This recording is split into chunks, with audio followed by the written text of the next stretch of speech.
Araw-gabi nag-iisip ako, bakit ganito ang nangyayari sa Pilipinas?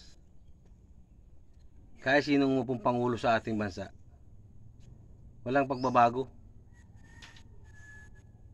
Ayaw ko na manghusga sa kanila dahil hindi ko naman pasok ang kanilang mga utak, ang kanilang mga isip. Sana marinig ng Panginoon ang aking mga dalangin na magbago na ang Pilipinas, mawala na ang mga kurakot sa ating gobyerno. Kawawa kaming mga mahihirap. Mabuti kayo, masarap ang kinakain nyo.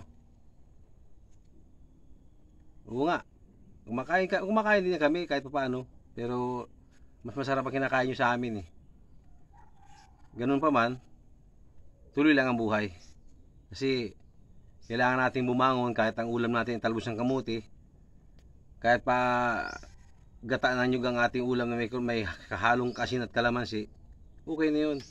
Basta makaraos sa isang araw, ay okay na yun.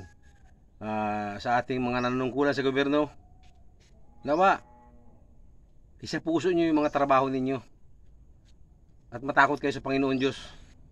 Kasi karamihan sa inyo, hindi ko alam kung sino sinasamba ninyo eh. Pero kung kayo may takot sa Diyos, hindi nyo gagawin yung bawal dyan sa panunungkulan ninyo. Iaabot na sa tao, hindi pa nyo ibinibigay at tinatago pa ninyo, bato-bato sa langit. Tama, ay bahala na kayo kung magalit kayo. Yung sa akin lang ay real talk lang ito eh.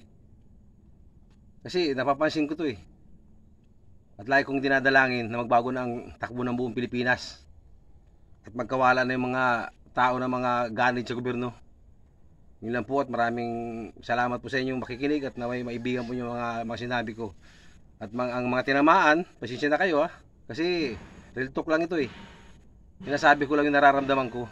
Kasi ako yung taong nasa Pilipinas na malayang siwalat ang kanyang nararamdaman.